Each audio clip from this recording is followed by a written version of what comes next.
Prenez le large avec la communauté urbaine de Marseille-Provence Métropole.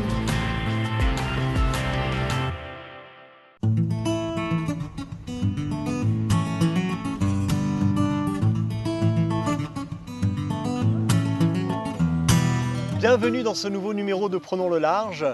Nous allons nous évader, embarquer à la découverte de la mer. Je vous propose de suivre tout de suite le sommaire. Rencontre avec Didier Tani, restaurateur et natif des Goudes. Il témoignera de la vie dans ce quartier excentré de Marseille. Puis nous vous ferons découvrir l'univers de la plongée de loisirs et les fonds marins de la Vesse aux portes de la Côte Bleue. Ébéniste, menuisier et charpentier marin, des métiers séculaires qui se transmettent toujours aux nouvelles générations. Enfin, direction l'archipel des Açores entre mer et montagne au large du Portugal. Allez, larguez les amarres et prenons le large.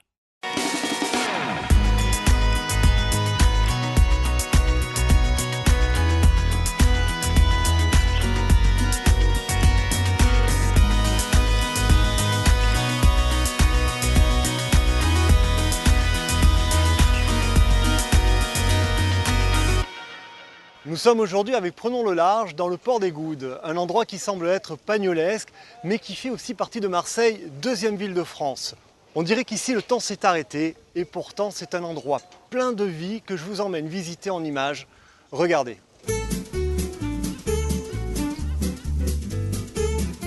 Situé à la pointe sud de Marseille, le quartier des Goudes est très prisé pour son cadre spectaculaire et authentique aux portes des Calanques. Il abrite un port traditionnel où les bateaux de plaisance côtoient les barques marseillaises. Très actif, le port réserve une grande place à la pêche locale puisque d'ici chaque jour partent la plupart des bateaux qui fournissent les restaurants, la criée et les particuliers. Les cabanons, construits à flanc de rocher, plongent presque dans la mer. Retirés des bruits de la ville, nous sommes ici dans un endroit paisible, atypique, qui rend Marseille encore un peu plus unique.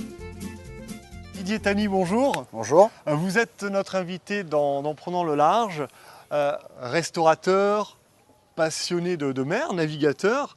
Vous êtes également un enfant des Goudes. L'enfance aux Goudes, ça se passait comment ? Ça se passait très bien. On a eu une enfance magnifique. Tous les gens de ma génération, je suis né en 70, vous diront que la vie au Goudes était très agréable. On avait la mer, on avait les calanques, on avait un petit terrain de foot. Puis un terrain naturel également, Ah oui. effectivement, Ah oui. avec la mer, parce que nous sommes sur le port et je vais vous dire que vous jouiez entre les bateaux, sous les pontons, vous jouiez à cache-cache. C'est pas bien ça ? Alors c'est peut-être pas bien, mais on le faisait. Et plutôt que de se cacher dans tous les Goudes, on se cachait dans le port, c'était plus facile, c'était plus agréable, on se baignait. Et il y en avait une qui nous cherchait entre les bateaux. C'était juste un prétexte pour se baigner une fois de plus. Vous allez rester avec nous pendant toute l'émission. Dans Prenons le large, on aime se promener sur le littoral méditerranéen. Alors là, nous allons rester à Marseille, mais nous allons aller à l'autre extrémité, vers l'Estac, dans une petite calanque qui s'appelle la calanque de la Vesse. Et nous allons découvrir un sport, la plongée. Vous plongez ? Non. Non ? Mais écoutez, vous allez voir. La plongée, est-ce un sport pour tous ? C'est notre premier sujet. On découvre ceci en images.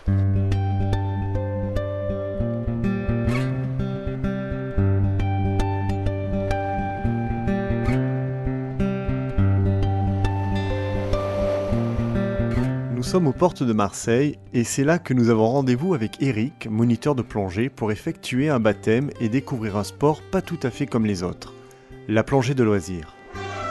Salut Xavier. Bonjour Eric, Yes. Bonjour, ça va bien ? Ça va. Bah écoute, aujourd'hui tu vas nous faire une petite leçon, petite initiation à la plongée. Comment peut-on pratiquer ce sport ?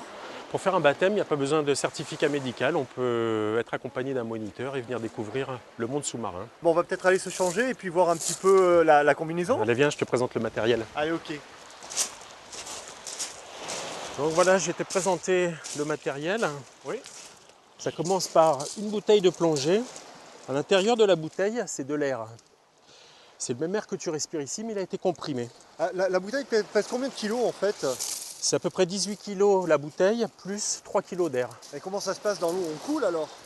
Alors, tu as un gilet stabilisateur que tu vas mettre sur ton dos et qui va te permettre, en envoyant de l'air à l'intérieur, de flotter en surface. Et au moment où tu vas purger, ça va retirer l'air du gilet et à ce moment-là, tu vas couler. Ensuite, pour ne pas avoir froid dans l'eau, on a une combi, je suppose. Voilà, on a une combinaison qui est adaptée à la mer Méditerranée, c'est-à-dire c'est une combi qui fait 7 mm.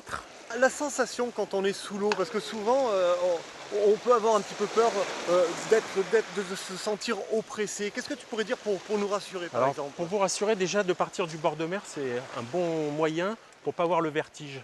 C'est-à-dire qu'on va descendre tout doucement et on va toujours avoir un repère visuel, c'est-à-dire le sol. On va couler tout doucement en le voyant, ce qui fait qu'on pourra avoir le vertige si on était en pleine mer en se disant « Oh là là, on voit que du bleu, on ne sait pas ce qu'il y a en dessous ». Ah oui, je pensais vraiment que le vertige c'était quand on était en haut. Ouais, en fait, c'est le principe, on est en haut et on est en haut et on va en bas. Oui. Et ensuite, on va se déplacer, donc tu vas voir là au niveau de la respiration, comment ça va se passer. Pour pouvoir couler, là tu me parlais de ça tout à l'heure, il va falloir que tu expires profondément. C'est-à-dire que tu vas souffler. À ce moment-là, on va commencer à descendre. Moi, je purge la stab. Et la seule chose que tu auras à faire, c'est de passer les oreilles. C'est-à-dire que tu dois pincer ton nez, souffler dans ton nez comme si tu te mouchais, et ça va équilibrer tes tympans. On va entendre le petit ploc dans les tympans. Avec la hauteur de l'eau qui s'appuie sur tes oreilles, donc la pression. C'est ma première plongée. Je suis content de la faire avec toi. Et puis, pour Prenons le large, on va faire quelques images sous-marines. À tout à l'heure, enfin j'espère. Allez, on va se changer. Hop, oui, alors. Enfile-moi ça. Ouais, faut que je me déshabille, je suppose. Bah voilà. On coupe la caméra là ou pas, hein? Voilà. Allez.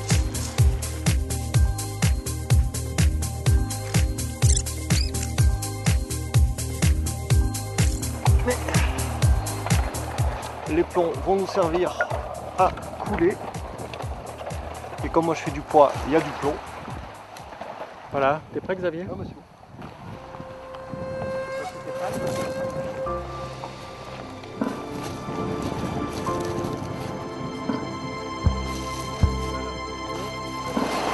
On y va. Attention.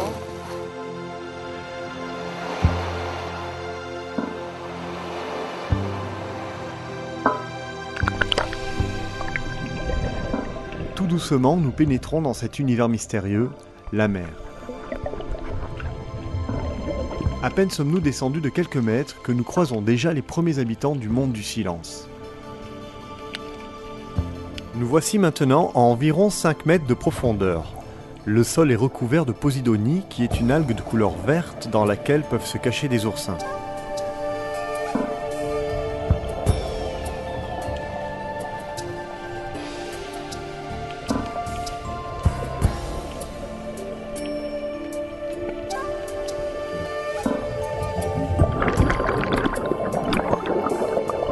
Lors d'un baptême, il est indispensable d'être encadré par un moniteur diplômé d'État.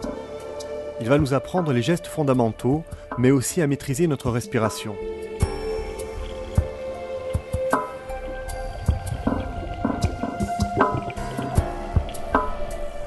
C'est en respirant lentement que l'on peut couler, se déplacer, ressentir la sensation d'apesanteur.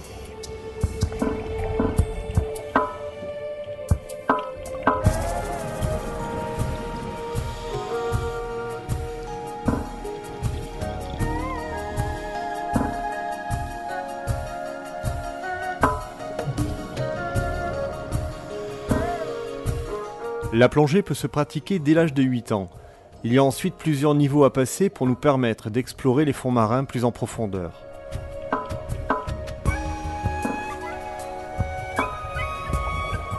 Les moniteurs sont là pour nous accompagner, nous faire progresser, nous rassurer et faire en sorte que la plongée soit un sport pour tous.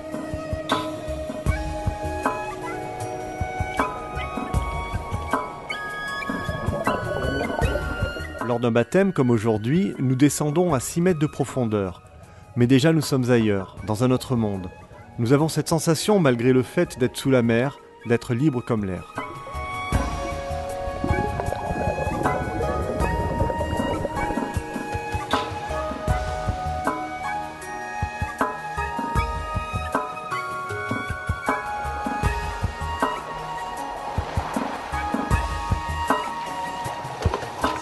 C'est génial, génialissime. Ah, 18 kilos sur le dos, faut les porter, hein. Un petit peu là, je sais bien te ouais. Alors quand on est dans l'eau, on ne sent absolument pas le poids, ni de la bouteille, ni des plombs. Vas-y, passe ton bras. Ouais. On a combien là sur nous entre la bouteille et les plombs en fait?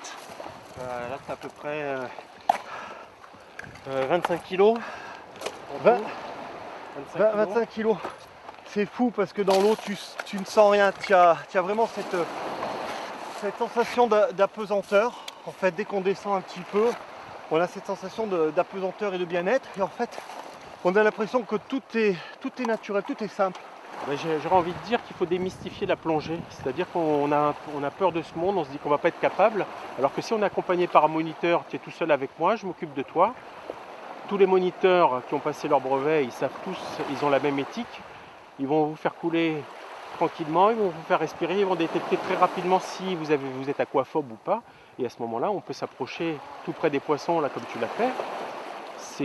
C'est un jeu d'enfant, j'ai envie de dire. Sauf qu'il faut avoir osé se jeter à l'eau.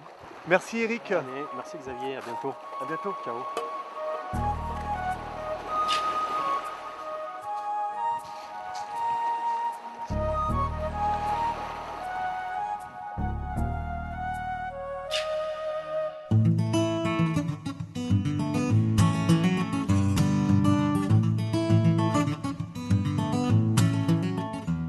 Alors, les goudes, hein, j'ai toujours tendance à dire qu'on est au bout du bout de Marseille. Vous êtes restaurateur depuis 1999 ici et vous avez fait un choix dans votre restaurant, d'ailleurs lieu où nous nous trouvons actuellement. On surplombe le petit port. Ce choix justement est de travailler avec le pêcheur local, avec les pêcheurs fileyeurs, puisqu'il y en a encore quelques-uns au Goude. Est-ce que c'est pas plus compliqué justement de travailler avec le pêcheur local que plutôt que d'aller à la criée où vous êtes sûr d'avoir à peu près tous les poissons que vous désirez?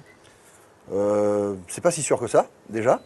Et moi, c'est un choix qui s'est imposé parce que les pêcheurs, je les connais depuis ma naissance. Donc, ce sont des amis d'enfance ou des gens qui m'ont vu naître. Donc, c'était plus agréable de travailler avec eux. On a la chance d'avoir encore deux sortes de pêche différentes au Goude. On a la pêche du petit métier, qui est le métier du bord, et le métier du large. Donc, avec ces deux pêches, on arrive à 70-80% à avoir le poisson qu'il nous faut pour le restaurant. Ça se passe comment quand on ne connaît pas ce village et que l'on découvre cet endroit alors qu'on est vraiment à Marseille? Alors ça se passe comment? Déjà quand vous arrivez pour la première fois au Goude, déjà ça fait un choc parce que des petits villages comme ça au Goude, il y en a plus beaucoup. Non, on ne s'attend pas du tout en fait. Non, on a Sormiou et Morjou qui sont plus des calanques habités, un peu plus loin, qui sont des calanques habités. Ici c'est vraiment un village. On fait partie du 8e arrondissement de Marseille, mais on ne se croit pas à Marseille. Oui, effectivement. On est 400 habités à l'année, à peu près. Et l'été, beaucoup plus. Alors on est justement dans toujours trouver l'équilibre. Est-ce que c'est bien que les gens viennent au Goude? Mais si les gens viennent où il y en a trop et on n'a plus notre tranquillité, comment trouver cet équilibre? L'équilibre, il faut des gens qui viennent au Goude. D'une part pour les commerces, et d'autre part pour que les Goudes soient mis un peu en lumière et que les gens commencent à se dire qu'il faut arranger un peu au niveau de la propreté, au niveau des infrastructures, au niveau des places de voiture. Vous travaillez avec des pêcheurs qui sont nés ici. Est-ce qu'il y a une famille, est-ce qu'il y a une solidarité goudienne? La solidarité goudienne, oui, j'espère qu'elle y est. Il y a surtout un rapport qui est sain avec les pêcheurs. C'est un rapport qui est cash, mais comme on aime. C'est-à-dire qu'une fois qu'on s'est mis d'accord et sur la quantité et sur le prix, on n'y revient plus. C'est beaucoup plus agréable de travailler comme ça. On a un rapport de confiance et on a un respect mutuel parce que les deux métiers, que ce soit la pêche ou la restauration, sont des métiers assez difficiles avec des heures. Donc on a un respect mutuel. La confiance et le respect font que c'est hyper agréable de travailler ensemble. Alors les métiers d'en prenant le large, on les découvre, que ce soit le pêcheur, la restauration. Et là, je vais vous emmener découvrir un autre métier, un métier qui se perd hélas. Il s'agit du métier d'ébéniste marin. Nous en avons rencontré quelques-uns justement non loin de Marseille, à La Ciotat. Tout de suite, gros plan sur le métier d'ébéniste marin. Ville côtière de 32 000 habitants, La Ciotat est située à une trentaine de kilomètres de Marseille. Nous allons aujourd'hui avec Prenons le large à la rencontre d'hommes et de femmes passionnés. Ils sont ébénistes, menuisiers, charpentiers, installés depuis 1999 sur le site des chantiers de La Ciotat. Héritier de 5 siècles de construction navale, ce lieu unique sur la côte française de la Méditerranée a repris son essor autour de la plaisance.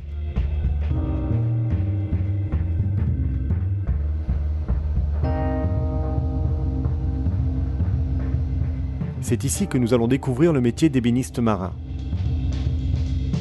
Une entreprise nous a ouvert ses portes, les Charpentiers Réunis de Méditerranée. Elle emploie une vingtaine de personnes.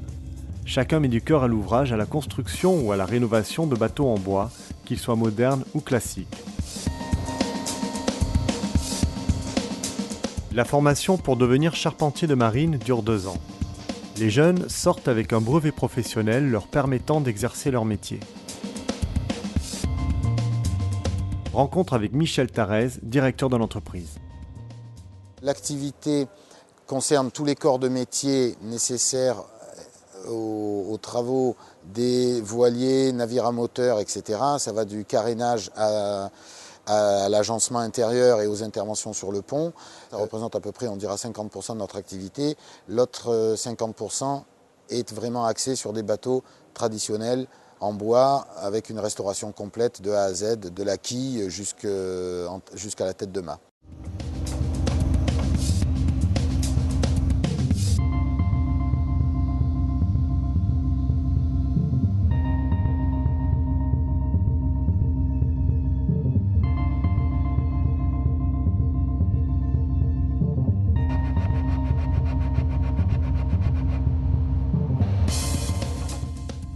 On a conscience qu'un propriétaire peut vouloir ne faire qu'une partie de travaux ou peut vouloir non pas recréer un bateau neuf, mais bien conserver l'identité de son navire et qu'il ne veuille pas en refaire un bateau neuf. Donc nous sommes très régulièrement confrontés à la difficulté de démonter les pièces maîtresses, mais de les sauvegarder, les réparer, remonter l'ensemble et de conserver l'existant. La diversité des opérations que nous sommes obligés de mener fait que nous avons une équipe véritablement polyvalente et compétente.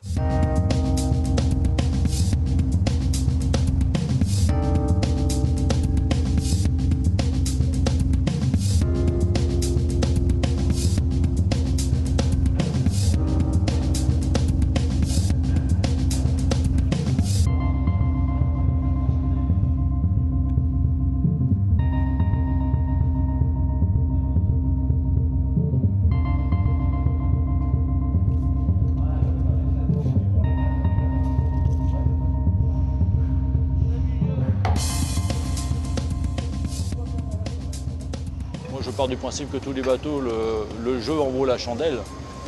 Parce qu'un bateau, pour moi, ça a une âme. Il y a un savoir-faire, il y a d'autres charpentiers anciens qui ont construit, qui ont mis du cœur à l'ouvrage et tout ça. C'est ça une passion, quoi. C'est même un respect, quoi. Moi, je dis toujours que je respecte plus le bateau que le propriétaire. On ne peut pas rentrer là-dedans et dire ouais, je vais faire du bateau, voilà. C'est assez physique au niveau charpente aussi, parce que là ça va, c'est du petit pointu, mais quand on attaque vraiment des grosses charpentes, il faut être. C'est sport, il y a des fois. Il faut savoir jouer de la massette, quoi. Dans ce domaine-là, il faut surtout être passionné, quoi, parce que c'est un travail qui demande énormément de temps, énormément de savoir-faire. Bon, après, c'est au fil des chantiers, ça s'apprend, quoi. On apprend, on a une formation, mais il y a beaucoup de formations sur le tas avec des anciens, comme on dit, quoi. Voilà. Vous en êtes? Moi, oui, la plupart des jeunes me considèrent comme ancien, étant donné que je suis plus âgé de toute la société, mais oui, tout à fait, je suis ancien, mais je reste vieux dans un esprit jeune, quoi. Donc, mon savoir, je le garde pas pour moi, je le passe. C'est pour ça que j'ai pas mal de jeunes qui sont dans la société qui sont charpentiers, qui apprennent un tas d'astuces, quoi.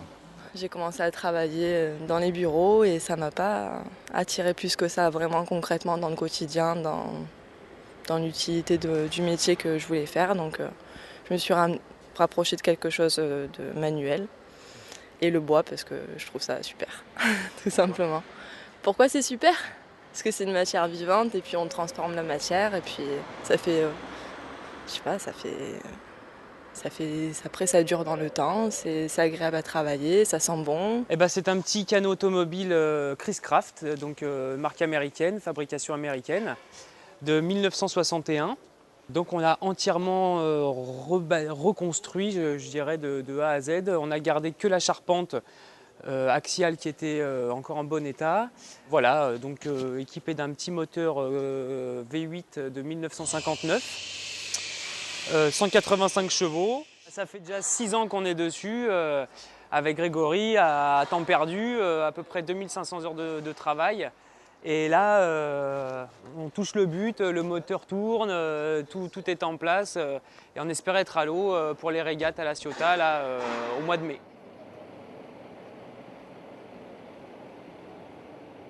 Sur le travail accompli, on ressent beaucoup de satisfaction. On est allé au bout des objectifs. Ça a été très dur à certains moments. On pouvait se poser beaucoup de questions sur l'avancement du projet. Et au final, on se rendait compte que jour après jour, l'ensemble prenait forme et que voilà, maintenant qu'il est à l'eau, on peut avoir la tête haute et se dire que c'est nous qui l'avons fait. Et ça met une belle et grosse ligne sur le CV. Et voilà, en espérant que ça soit le début d'une belle carrière en tant que charpentier de marine. Charpentier, menuisier, ébéniste marin, des métiers rares mais repris par de jeunes générations qui contribuent grâce à leur savoir-faire à redonner vie à ces bateaux de caractère, dignes représentants d'une élégance en harmonie avec la mer.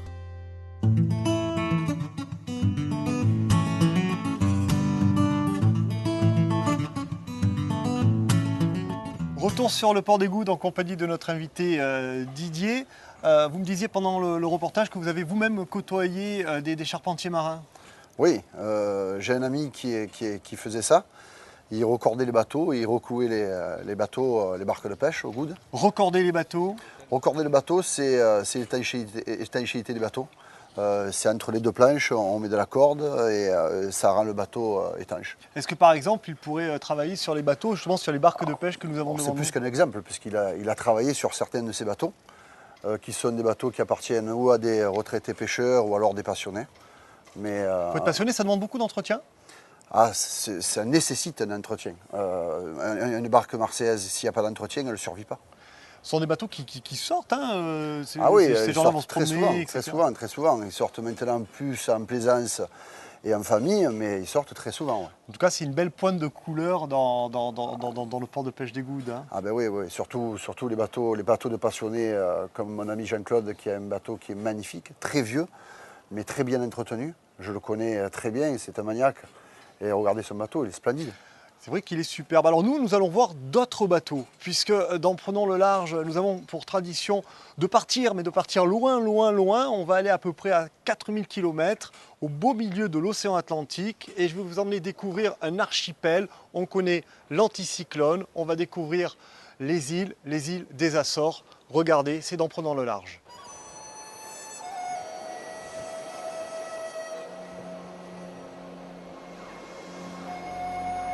Constitué de 9 îles, l'archipel des Açores est posé comme un écrin de verdure au milieu de l'océan.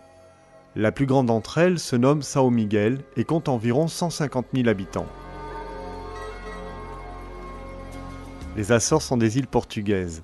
On y vit de la pêche, du tourisme, de l'agriculture grâce à la fertilité de la terre.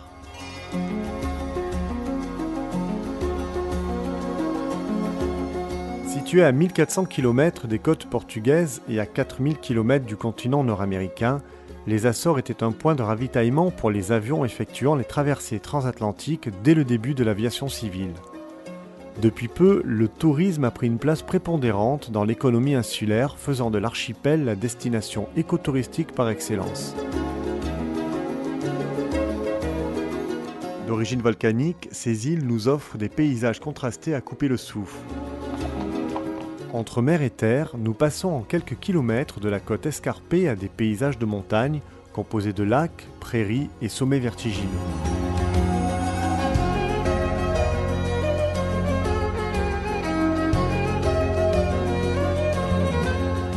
Nichés dans les plaines et non loin du village typique de Fournas, les fumerolles naturelles témoignent d'une activité volcanique encore intense.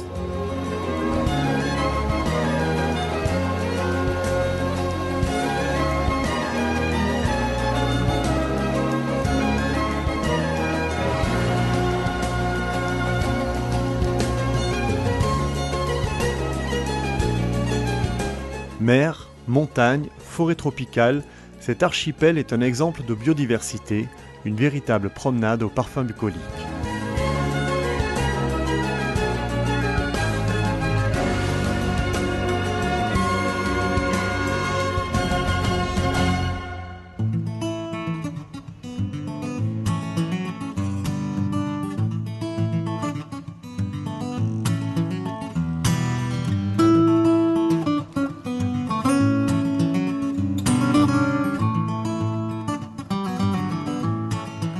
Nous quittons l'océan Atlantique, nous quittons l'archipel des Açores, destination surprenante. Très surprenante. Je ne connais pas, mais c'est vrai que les images me donnent envie d'y aller. C'est magnifique, voilà le mix entre la montagne, la mer, et puis hop, on va refaire nos 4000 km. Et là, nous revenons au Goudes. La pêche est arrivée, si on allait voir un petit peu les poissons qui ont été pris ce matin. Alors, est-ce que la pêche a été bonne ce matin? Donc, on a du rouget. Alors, on a deux rougets, on a une turbo magnifique. Ça ressemble un peu à la sole. Un petit peu à la sole, c'est vrai, à la limande. Ça se cuisine comment? Ça se cuisine grillé, tout simplement grillé, ou alors en filet aussi. Mais grillé, c'est très bon ça. Vous avez la baudroie. Alors, la baudroie qu'on appelle en Lot. C'est un des poissons rois quand même, hein, la baudroie, non? La baudroie, c'est un poisson qui, pour les cuisiniers, ils adorent la baudroie parce que ça se mêle vraiment à toutes les sauces, la baudroie. C'est doux. C'est doux. Ouais. Et alors, en Atlantique, on appelle ça la lotte, bien sûr. Ouais. Chez nous, c'est la baudroie. La tête, on s'en sert pour la soupe de poisson. On les met avec le poisson de roche pour la soupe de poisson. Et la queue, vous pouvez la cuisiner, rôtie, poêlée. Ça nous met en appétit, en tout cas, de voir tous ces poissons. On va vous laisser rejoindre votre restaurant, hein, puisque vous avez récupéré la pêche du jour. En tout cas, Didier, je vous remercie de nous avoir accueillis ici, chez vous, au Goudes. Et on vous souhaite bien sûr une bonne continuation. Il n'y a pas de souci. Puis on viendra manger au resto, nous, tout à l'heure. Avec plaisir. Okay. Merci à vous. À bientôt. Merci. Un petit tour d'horizon des différentes manifestations qui vont se passer dans votre région. De suite, l'agenda. Du 12 au 20 octobre, dans le cadre d'Octobre Rose, l'association SOS Cancer du Sein, PACA et Corse organise les régates roses en région PACA. De nombreux voiliers passionnés de la mer seront présents pour lutter ensemble contre le cancer du sein. Marseille accueille la 40e édition du Festival de l'image sous-marine. Films, expositions, animations, ne manquez pas cet événement au Parc Chano du 31 octobre au 3 novembre, quand la mer devient image. J'espère que cette escapade au Goudes vous aura plu. C'est la fin de cette émission et quant à moi, j'aurai le plaisir de vous embarquer très bientôt dans un nouveau numéro de Prenons le large. Ça se passait comment quand on était enfant ici? Hop, attends. Vous attendiez à ce jardin? Excusez-moi, je ne pensais pas que tu allais me laisser. Tu m'as pas dit ça. Tu m'as pas dit ça. Tu m'as dit quand je finis, on va voir le poisson. Tu m'as pas dit ça. S'il tombe, ça ferait de l'audience s'il tombe. Ah ouais. Oui, mais attends, il me dit un truc, il fait l'inverse. Après, on va voir le poisson. Il a dit de quoi il parlait, les îles, pas les îles. Il dit qu'est-ce que tu me racontes?